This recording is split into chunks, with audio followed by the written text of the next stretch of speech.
Welcome to Basingstoke in Hampshire, a thriving town with 80,000 or so inhabitants in easy commuting distance of London. We're at the Costello School, an academy secondary school with just under 2,000 pupils who are invited to acquire high aspirations and excellence, which might apply to our panel as well, which is the former Lord Chancellor, once Tony Blair's flatmate Charlie Lord Faulkner, now, to the surprise of some fellow Blairites, serving Jeremy Corbyn as the shadow Lord Chancellor and Justice Secretary.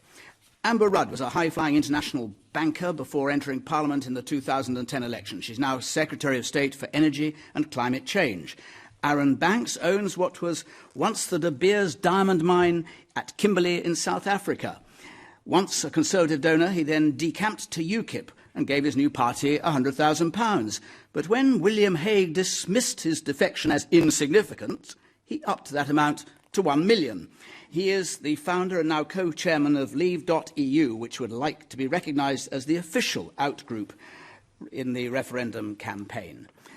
John Nicholson was familiar as a one-time presenter of the BBC breakfast programme and as a political reporter for many years for the BBC. Now, though, he's a member of Parliament who speaks for the SNP on culture, media and sport. I presume when you were at the BBC you were absolutely impeccably impartial in relation to Scotland? Indeed, I worked with you, Jonathan. You know the BBC's middle name is impartiality in all things. Fourth member of our panel.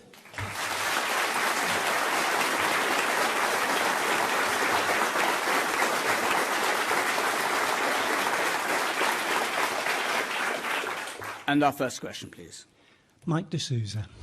At what stage should the state use drones to kill in, quote, self-defence? Amber Rudd. Well, it's clear that this refers to the event of the killing of Mohammed Emwazi. And I think we should praise the intelligence service and the relationship that we have with the US that we were able to do this. This was a man over whom we should have absolutely no doubt there was a danger to the United Kingdom. We had all seen him on our screens committing these murders. So I think that it was a good outcome. And the answer to your question is, if this is a clear example of where it was right to use force and it was the right result, because he clearly was and had been a really dangerous man, really capable of inflicting great danger on people who were trying to do really good things, aid workers out in really difficult areas. So if this is an example of when it should be used, I think it's the right one.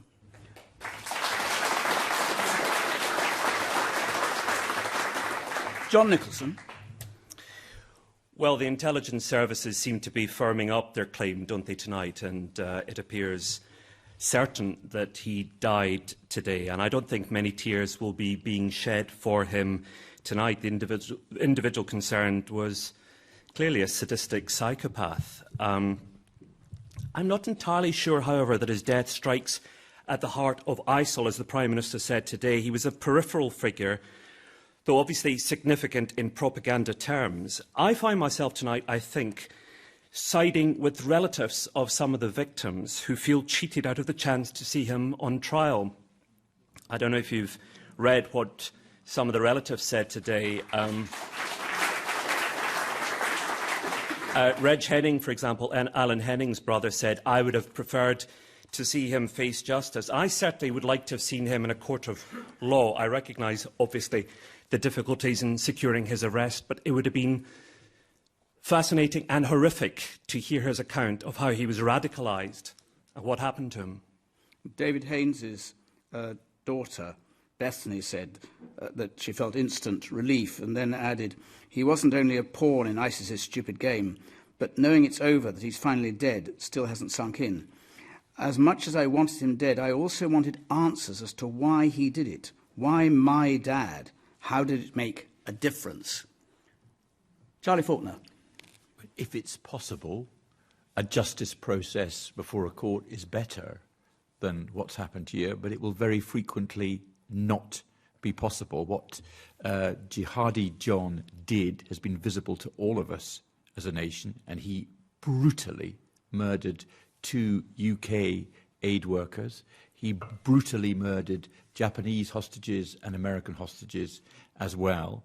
He plainly posed a danger to Iraqis, to Syrians, and probably to UK nationals as well, I am quite sure that self-defence would have been utterly permissible. Equally, it would be utterly inconceivable that he could have been brought back in any way that would not have endangered other people's lives. So I think it was the right result. I think justice was done. It's very hard to identify precisely what the circumstances might be in every individual case, but this certainly sounds the right case. Given what you said, was it pertinent for Jeremy Corbyn to have said it would have been, having said he was held to account for his callous and brutal crime, however, it would have been far better for us all if he had been held to account in a court of law? Yes, I agree with that. If he could have been for the reasons that John indicated and you quoted, it is so much better as if there is a positive justice process. But that will be impossible in certain cases, and this looks like such a case. Arron Banks. Yeah, look, I think it was war, and I think it's entirely justified to kill a combatant. My issue with it is the use of drones for what appears to be an increase in probability of almost sort of judicial murder. And I think that's a bit of an issue, because where you argue self-defence, effectively, where do you draw the line between what is self-defence and what is the government wishing to, let's say, eliminate a threat to the country? So that's my sort of issue with it. But in this particular case, I think it was wholly justified. David Cameron said it was an act of self-defence, and he also said he posed an ongoing serious threat. And I completely accept that, but I think my issue is more around the fact that it's you've got the possibility of creep. Where do you draw the line as to what is a threat to the country?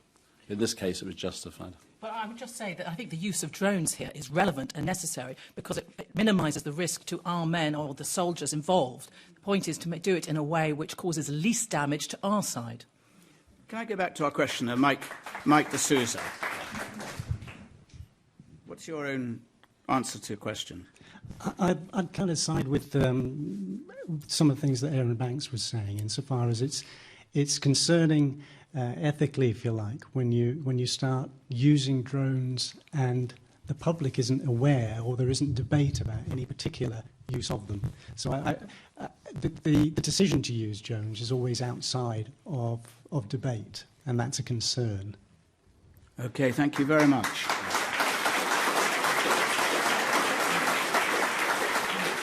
If you have thoughts about that or any of the other issues that we are discussing, any answers might be for you after the Saturday broadcast of this programme. The number to ring is 0300 100 444. Anita Anand will be there. any.answers@bbc.co.uk is, of course, the email address. Tweet us using the hashtag BBCAQ and follow at BBC Any Questions. Next, please. David Hannaby. David Cameron has outlined Britain's reform requests to meet the concerns of the British people in his letter to Donald Tusk this week. Are these trivial, or do they represent substantive changes for the... In brief summary, the 4 points are to protect those countries that are outside the Eurozone from anything that the Eurozone may decide to do, issues relating to competition, opt-out from ever closer union, and welfare, and specifically in and out of work benefits. Well, I don't think they're trivial. I think they're important, and I think we'll hear more about them over the next few weeks. He's written setting these out, and then we'll have the response, and there'll be a negotiation. The great thing is the negotiating period has started, and don't forget, it's not us politicians who decide. The final result of the negotiation will be put to everybody, so it's going to be up to the people to decide. And I would say this, as a new Secretary of State, I've discovered two things about Europe that I found of interest. The first is that the UK does play a very important role of influence within the EU. We arrange things, we convene things, we influence things in all sorts of different areas. But on the other side, I would also say that I do find it big and bossy, and I want that bit dealt with. So I find that David Cameron's proposals, I hope, will address those things, particularly in terms of competition and changing the immigration status in terms of work-related benefits. So I'm looking forward to, I hope, a full negotiation that will then give everybody here and the rest of the country the choice. And is reform of the work-related benefits, which of course obviously the most controversial because the Europeans say this is extremely problematic, are they a red line for you?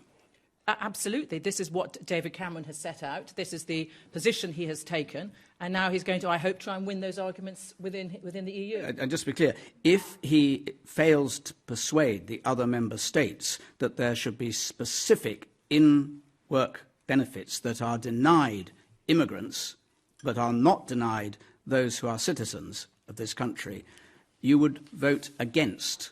The principle is that in-work benefits are acting as a draw to European immigration coming here, and we want to change that. He has said that if other EU countries have a different proposal about how to achieve this, he will listen.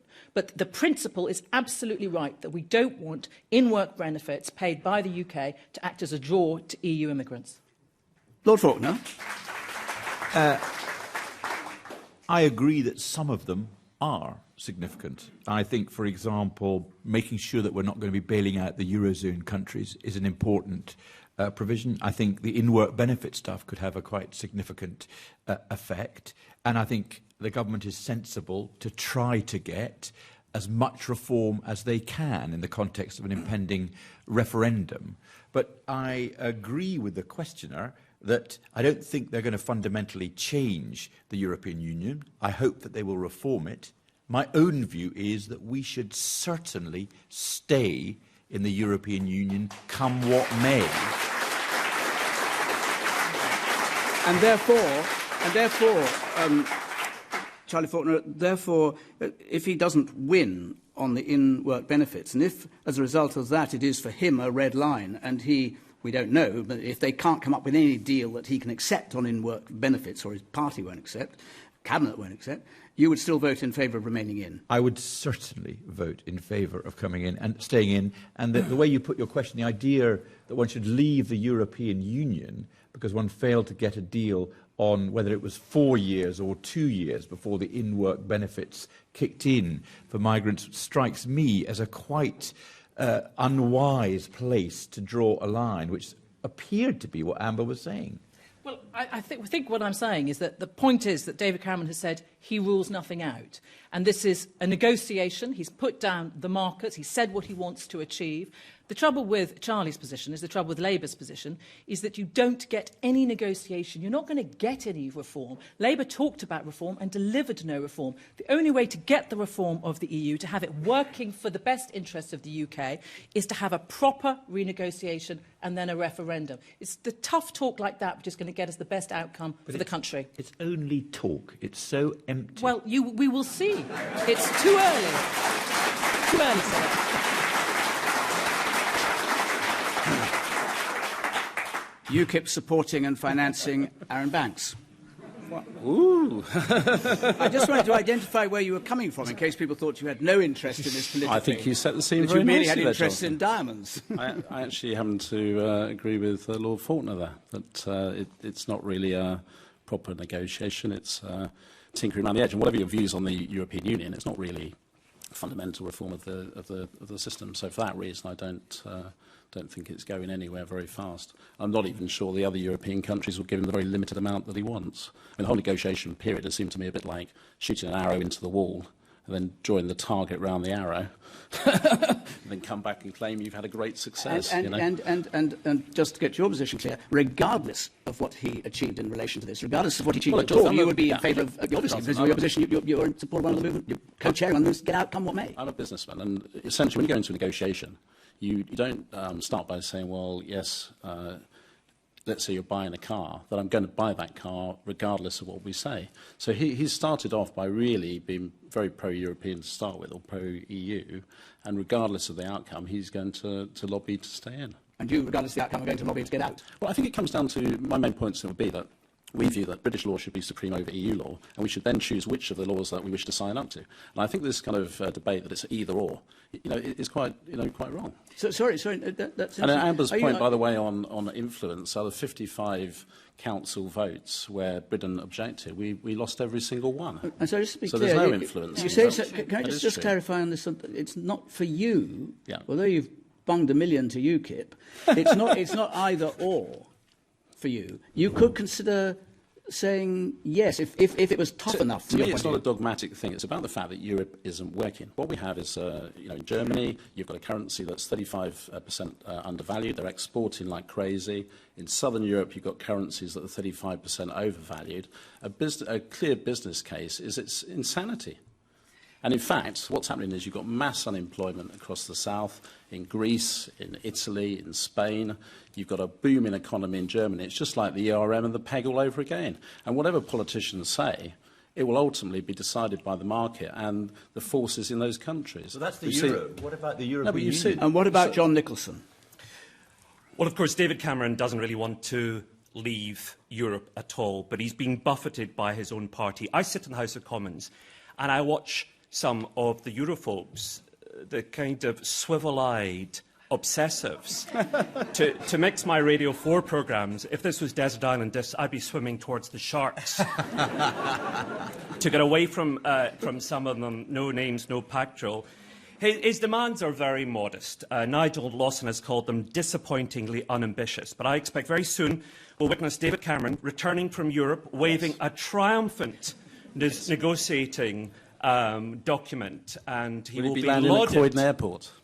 Well, exactly. I didn't want to draw two exact parallels, but indeed, the steps of the aircraft announcing his triumphant success. Look, my position and my party's position is very clear. We're in favour of Europe for all sorts of reasons, not least the jobs that it brings. And the opinion polls show just how dangerous the results of Mr Cameron's brinkmanship are, because the last YouGov poll I saw had 57% of Scots wanting to stay in the European Union, only 28% wanting to leave. But by contrast, 43% of English people want to leave and only 40% want to remain. So it could well be that we have a referendum in which Scotland votes to stay and England votes to pull out. And wouldn't that be a dramatic result? Well, the implication of that is that for you, given that you are passionate for independence, it would be rather good if the vote turned out to be no, because you might have a better chance, A, of getting your referendum on separation, and B, you could then hope, conceivably, that you get to stay or get into Europe. Well, we don't call it separation, we call it independence. Separation is altogether too negative a word. But I am in favour of Europe, and I want to see Scotland, I want to see the United Kingdom remaining in the European Union, and I will be campaigning for that, as will my party. As John says, there is so much at stake in this European referendum. It's not just staying in Europe, which I think is absolutely key to the prosperity of the country. It's holding the Union together. And I don't just want to stay in the European Union. I want to stay a part of the United Kingdom as well. And do you believe that the consequence, which is what in my question to John Nicholson, do you believe that if the vote was no, it would be more likely that the Scottish would vote for independence? I have no doubt that if the vote was no to the European Union, that Nicola Sturgeon would then do everything in her power to have a referendum in Scotland, and I have absolutely no idea what the result would be, but it would be completely in the air as to what the result would be. Charlie, I've certainly talked to plenty of no voters, a lot of them businessmen, who say that they voted no, but they voted no because Scotland is part of the European Union, and they would hate for Scotland to be pulled out of the European Union on England's coattails. Amber Rudd. It's disappointing to hear John say that he's against a referendum. I thought you were for referendums, John. I didn't say I was against the referendum. Oh, you're for the referendum, having it next year? I think it's happening. I think it's a perfectly good... No, sorry, all the year after. Just to clarify, Amber Rudd is year in favour or of the having year a referendum next year. Thank you so much. Which is politically quite interesting. Early slip. Yes, Early slip. That was revelatory. I bet you didn't mean to say that, did you, Amber? I said this year or the next year. What I'm trying to establish is the fact that we're the only party that actually said we were going to deliver a referendum. And it's very disappointing to hear that you're against it. It's disappointing. I didn't say I was against it for the second time. I'm perfectly relaxed. Leave that aside. Make your point, but whether he said against it. My point is that I think that we're the government that is trying to get on with it, that is trying to deliver the best outcome for the United Kingdom. Arron is for out whatever, clearly. Charlie is for in whatever. John, I'm not quite clear on. But the fact is that we think we can do better and get an EU that will actually deliver stronger for the United Kingdom. And I think that the important thing to remember is that you are the people who are going to decide that outcome, not us here. But you're for pretending to negotiate, but I'm actually not really pretending. wanting to stay in. I'm not for We know pretending. that. I'm for getting a proper result. Yeah. And that's what I think the people expect. To take the view that we can just ignore it, to say that the referendum is a risk. This is an important subject for the UK, and we need to decide on it. Everybody here, everybody in the United Kingdom. Amber, you're not taking credit for the because it was the threat of UKIP to the Conservative Party that brought about the referendum in the first place. It's completely disingenuous. OK. I'm not feeling We'll leave it Darren. there with the footnote that you first heard it here, that a cabinet minister said that she was in favour of a referendum next year, and then hurriedly added, or the year after. This year or it's next that Tracy year, to be Crouch clear. moment, isn't it? We will go to our next. Philip Hyans, are junior doctors right to consider strike action? Are junior doctors right to consider strike action? Charlie Faulkner. They are right to consider doing the maximum they can to get some honest debate going with this government on their position. The government said they were going to get an 11% pay rise. They then looked not just at the small print, but the print, and realised that the 11% pay rise was on their basic pay, but their overtime was going to be dramatically reduced, so very many of them were going to have a reduced pay. What they then did was they said, well, could we talk about this, please? And what the government have said, in effect, is if you don't agree with us, we will impose this new contract on you. This is not about the junior doctors asking for extra money. This is the government trying to impose a totally disingenuously presented contract on them that will make them work harder and, for many of them, lose money. It is not the way to treat junior doctors. The junior doctors are a vital and successful part of the National Health Service. Should they go on strike? I'm not in favour of doctors, for example, putting anybody who comes to A&E at risk, putting people who are requiring care at risk. But if this government does not properly talk to them, and they should properly talk to them, then the junior doctors, needs to think, what can they do to put pressure on the government that does not put patients' well-being or lives at risk? Well, and if they find something, I will support them in that respect.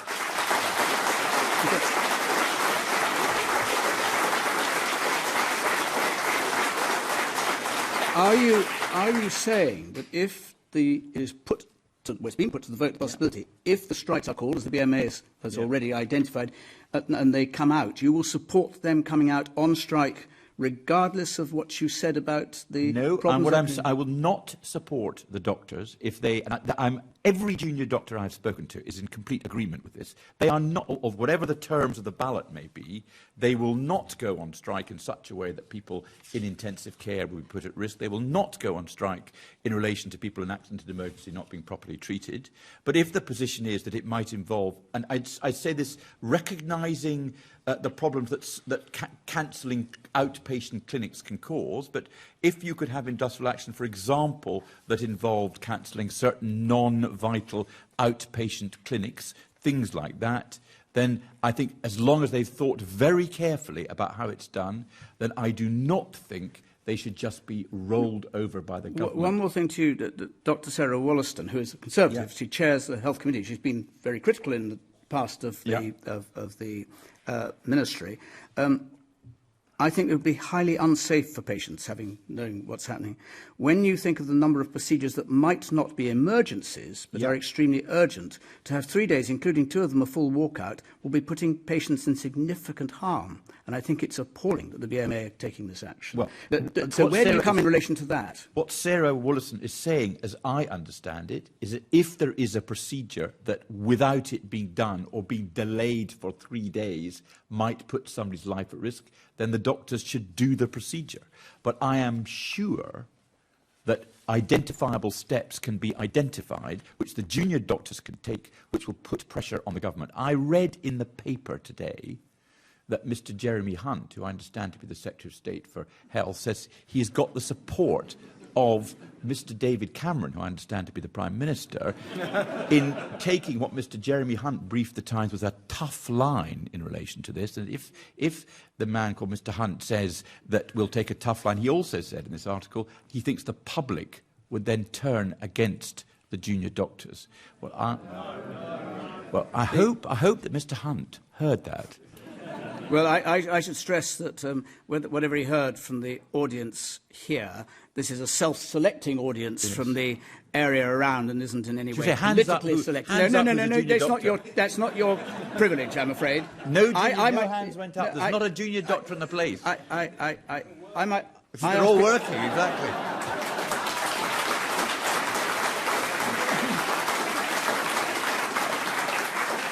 Just so we know where we are with the proposed changes, before I bring in the others, the 11% pay rise that Charlie Faulkner referred to in basic pay would rise from 22 for new doctors, 22,636 to 25,500. There's a 25% cut in the hours that are presently classed as unsociable and therefore attract extra payment, a reduction in the maximum working week from 91 hours to 72 hours. That's the basic core facts. Obviously, it's, as always, more complicated than that. How do you look at it, Arron Banks? Yeah, I think it's a promise that was made at the election to move the NHS to 7 days a week. I don't think they've got the funding to follow through on the promise, and that's led to a lot of the problems. It costs £100,000 to train a junior doctor. And, in the car on the way down here, I actually thought this question might come up, so I called a local doctor friend to see what he thought. And his view of life was that, strike or no strike, junior doctors are leaving the NHS in droves. There will be an exodus. So maybe it's good to bring it to a head with the threat of the action. And maybe the government, faced with the actual strike action, might sit down. The final thing in favour of the government is that he did end by saying the doctors should get round the table and talk about it. They didn't favour strike action. But his point was that they're going to go anyway because they're highly trained people. They can move to Australia, New Zealand, America, where they don't have to put up with this. John Nicholson. Well, I also know doctors, and I don't agree with Arron. I don't think doctors will leave the profession because they've got a vacation. And the government takes advantage of that. It takes advantage of their sense of pride in their vacation. How on earth do we get ourselves in a position where we have doctors marching on the street because of their conditions? It's truly shocking. It's one of these situations, again, sitting in the Commons as a new Member of Parliament. I look at Jeremy Hunt and I think it would be so good if he understood something about medicine. Couldn't you apply that to any Secretary of State in any department through time? Yes, I often do, Jonathan. You see, our Shadow Secretary of State for Health, Dr. Philippa Whitford, is a cancer specialist. So only a couple of months ago, she was in hospitals operating. She's one of Scotland's leading cancer surgeons. So you always see the whites of Jeremy Hunt's eyes every time Dr. Philippa stands up and faces him across the dispatch box because she knows what she's talking about. So I do hope it'll get resolved. Like Charlie, I certainly hope that doctors don't go out on strike because not just would it be terrible for the patients, but it would be terrible to have seen such a breakdown in the levels of trust that should exist between government and health professionals, that doctors would feel themselves forced into that position. So I would urge Jeremy Hunt to show a bit of common sense, to look again at the doctors' pay and conditions, at the truly atrocious hours that they work, and reach a sensible settlement with them.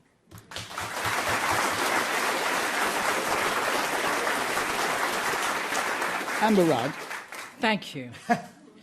I think that the problem is that the current contract incentivises junior doctors to work long hours. The proposals that have been put forward here, which have indeed the 11% pay rise, are about working within regular hours and are trying to limit the extra hours that doctors work, so they're not incentivised to do so. But at the core of this is a commitment that we made, and we were elected on this in the manifesto, to address the weekend problem of health. 5 out of 6 of the recent studies demonstrated that if you get ill at a weekend, you're much more likely to have an adverse circumstantial reaction. So the point is to move to a 7-day-a-week health service. We put £7 billion extra money under the last government. We've promised to put £8 billion and then another £2 billion in under this period of Parliament.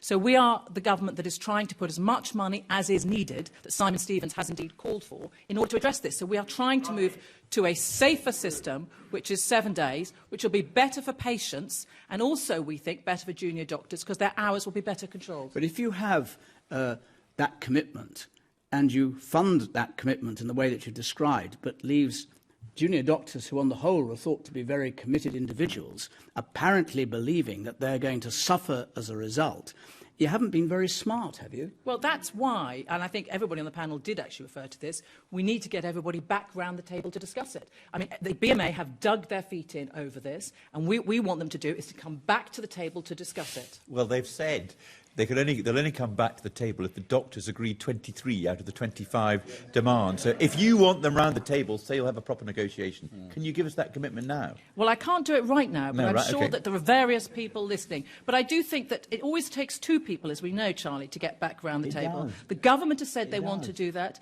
The BMA need to listen and come back to the table. Yeah, but they can't come back to the table if you won't talk to them. That's Well, the we problem. will talk to them. The BMA, I think, have been completely misleading. Why in don't you that. say no preconditions then to the talks? Say that now. I think I'll have to take that one under advisement. And the other point You that- can't, to be serious about the way you've been in government, Charlie Yeah. Faulkner, you can't, if the commitment's made, the talk's been going on, what, for 2 years or something, Yeah. or the thing, you can't then say, when it's reached this point, can you, no conditions at all? There's a start as if we were tabula rasa, clean slate on the whole thing. You can't do that. Can you?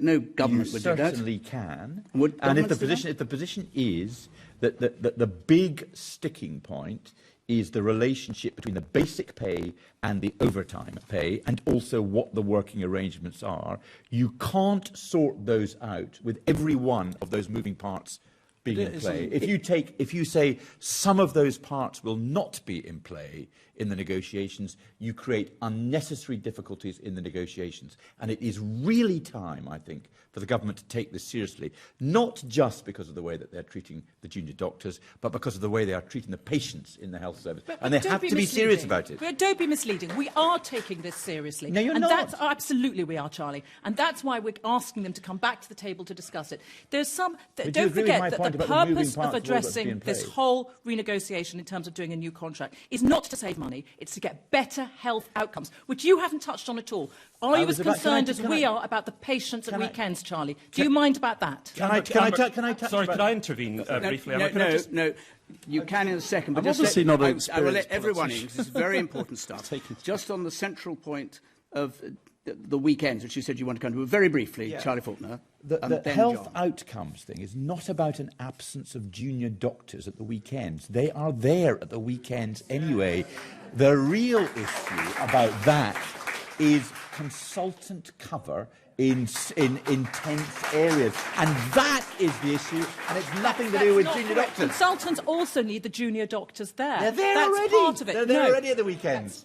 This wouldn't be happening if that were the case, Charlie. The junior doctors need to adapt to this new contract in order for it to work at weekends. Amber, could I suggest that you take a trip north of the border, because we don't have doctors marching the street. We don't have doctors going on strike. We've got a devolved health system north of the border, and we have resolved these issues. So it might be worth a bit of a field trip just to pick up some hints. Arron Banks. I think the problem is they're trying to fund a 7-day-a-week health service with 5 days of funding. That's the problem. You can cut it whichever way you like. That's the basic problem. You will assuredly have views about this one way or the other. Number 03 700 100 444 for any answers, and the email address once more any.answers@bbc.co.uk. We will go to our next, please. Will Heinzelman. In light of the Energy Secretary's letter leaked earlier this week, which shows the UK is not on track to meet its 2020 renewable energy targets, should the government reconsider its recent drastic cuts to renewable energy support? But before we come to what the government should do, just to confirm, you did write this letter which pointed this out, which was leaked. Indeed. Yes. And you wish it rather had not been leaked, since it released information which had been asked for in the summer, which everyone was rather irritated to discover that actually you were acknowledging facts which in the summer, people were asking whether these facts were true or not, and they were being told, oh no, everything's hunky-dory. No, I wouldn't put quite that interpretation on it. I'm very happy to address the letter. The letter, as the questioner said, refers to the fact that the renewable energy targets for 2020 are difficult to meet. And in the letter, I set out alternative ways of doing it. What I have said is that we are making good progress towards the 2020 target, which is that we are over halfway on the interim target. We have exceeded at 6.3%. But in terms of the reference to the renewable electricity, our target was always to have 30% of renewable electricity by 2020 as part of that target, which we will probably exceed, but certainly meet. The problem within the renewable energy target is transport and heat, and those areas need to be addressed, which is what I set out in the letter. But just to roll back... I'll bring you back in again, but I want to get the thing. Should the government reconsider its drastic cuts to renewable energy support, which is getting rid of the subsidies for some green energy, nuclear... Sorry, not nuclear. Definitely not nuclear. Wind energy specifically, and photovoltaic cells and the rest. Arron. What do you think? We've got a wind farm that's proposed just down the road, so it's a hot topic in our village at the moment. But it strikes me that, particularly on the wind, that there's been a huge transfer of money to rich landowners to put up these wind farms that are pretty inefficient. So I think that there needs to be a lot more thought into, A, securing the energy for the country through nuclear, gas and traditional methods, and then think, afterwards about the renewable energy, because it just doesn't provide the energy required. So the first job is to secure energy. And you believe that the government should or should not reconsider its... I think it should reconsider it, yes. Should reconsider its cuts? Yeah. Okay. We're running a £100 billion deficit, and I think that somewhere we have to start to think about. So you do support the cuts? I do support They support the cuts. So, no, they've been That's cuts. what I You said, don't want them reconsidered. Reconsidering the cuts in this context means increasing the expenditure rather than reducing. Jonathan, you're confusing me. So I'm doing my best. John Nicholson. Well, congratulations, first of all, to Ecologist magazine for their investigative journalism in getting this scoop. So let's just summarise for those who are not absolutely up to date with their wind farm news. Amber Rudd has admitted that the UK will fail to meet its EU obligations to deliver 15% of energy consumption by 2020. That's the basis of the story. In fact, it will only reach figures of about 11.5%. But here's the irony for such a Eurosceptical party. She said that the Treasury could perhaps go to other European Union countries to perhaps make up the difference, which seems a bit extraordinary to me. Now, obviously, it's particularly absurd as well, given what the Treasury has been doing to our own renewables, because we've seen a situation in which there's been these quite dramatic cutbacks. The Treasury is getting rid of some of the benefits that our own renewable energy has had. The support, for example, for onshore wind is going to be removed next year. So I think the government's getting this absolutely back to front, because what we should be doing is investing in the future, in renewable energy. That is the future for this country, and it's silly Tory dogma to stop it.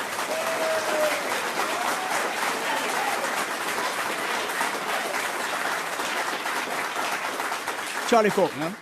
I think 3 short points. First of all, I think we should have an open discussion about this rather than being dependent upon the excellent Guardian to extract leaked letters from the Department of Energy and Climate Change. The Ecologist, sorry. Yes, the Ecologist. The Guardian picked up the story from the Ecologist magazine. Could I apologise to the Ecologist? He says as a member of the NUJ. Yes. Secondly, the one thing that is not being suggested, and in my view rightly, is that any attempt should be made to change these targets. And the reason that we shouldn't be trying to change these targets is exactly the reason that John said, namely, it is the future. We need to ensure there is an increase in the use of renewable energy. And thirdly, it is absolutely plain that a contributing factor to this is a reduction in the subsidies that have come in relation to renewable energy. So we definitely need to look at that. Of course, it's got to be looked at in an economically responsible way, but it looks pretty simple. Be open. We're not abandoning the targets. The reduction in subsidies obviously had an effect on this, so let's do something about it. And Amber. So, Amber, I note here when you were re-elected, you promised, I want to unleash a new solar revolution. Absolutely.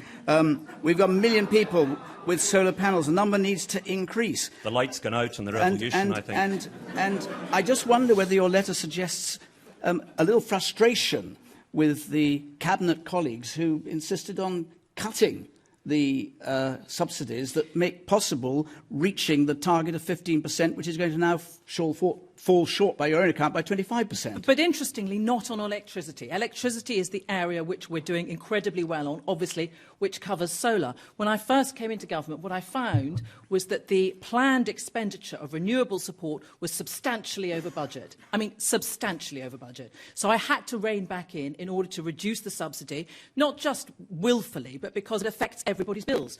Those subsidies on renewable energy, electricity, are put on your bills. And if we've agreed a budget, which we had, it may be pennies to you, but it's pounds to other people, and that matters. And it also matters to small businesses, to whom it's hundreds of pounds. That is really relevant. And the final thing I would say about the energy supply in the UK is we need a mix. Of course we need renewables, but we also need nuclear and we need gas. So having the right mix is the way we are absolutely sure about security of supply, because that will always come first. But at the moment, you are not going to reach the target to which you've committed yourself unless there is some change somewhere. And I have said that in order to make that target, which I am still committed to, we need to take action, and that's what I'm looking at doing. I'm going to go back to our questioner, Will Heinzelman. I just wanted to come back to the first point you made. Yes, we may be on track to reach the 30% electricity by 2020, but as a country, we're committed to reducing our emissions by 80% by 2050. It strikes me that if we're on track to do something, we're going to exceed it. Why not continue to exceed it when we know we're going to have to really step up what we're doing after 2020 to meet those future targets? The point about the letter and me sending it out to other departments was to bring the other departments into it, because it's a commitment that is across departments. So I need transport to address it as well. I need DEFRA to get involved. And as far as the 80% commitment for 2050, you're right, that's incredibly important. And we have the carbon budget, and we will continue to commit to work with the Climate Change Committee on meeting those. Let's move on. Okay, all I was going to say was that the energy policy is pretty well wiped out industrial heartland anyway, and so the real issue on global warming is China and India and places like that, rather than what the UK is doing. Which is why we're going to get a global deal, I hope, later this year. Which we will return to, I have no doubt, in this programme in due course, but we're going to swiftly go to our one last question. Andrew Lay. If at PMQs Jeremy Corbyn reads a letter from a David from Oxfordshire who is worried about cuts to his local services, will the Prime Minister admit he doesn't understand the impact of his own policies?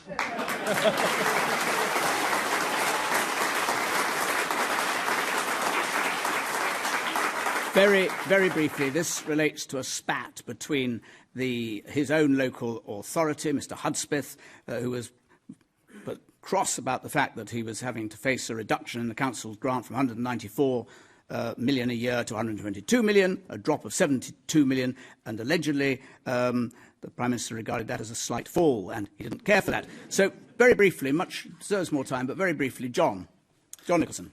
Well, isn't it delightful to see the Oxfordshire Tories fighting with their local Member of Parliament over cuts? He clearly doesn't understand. There's a touch of the Marie Antoinette about Mr Cameron, isn't there? Can't you not cut libraries? Well, let's see if he gets reselected. That would be fun, wouldn't it? Arron Banks. I've really got nothing good to say about David Cameron, but as a constituency MP, it's his duty to stick up for the people that elected him. So I think he's quite right to do it. OK. And Amber Rudd. Well, Aaron's absolutely right. That's what constituency MPs do. And whatever your additional job might be in Parliament, you also engage with your local council to make sure that where they make cuts, where they make changes, they're ones that you might think is the right thing to do. So I can tell you that my county council gets plenty of letters also from Amber from Hastings. Is a drop of from 194 million to 122 million in Hastings the equivalent of a slight fall? I think that for East Sussex County Council overall, the numbers are a bit larger. Charlie Faulkner didn't answer the question. Charlie Faulkner. The Prime Minister wrote to the leader of his county council and said, what's this? You're closing libraries Elderly care is going down and museums are closing. Yes, David, we're closing it because you've cut all this money. Surely you can make other savings. We've already made all the savings. I'm afraid there's nothing left. To which he replied, good grief. And that was the Prime Minister who was leading all these cuts.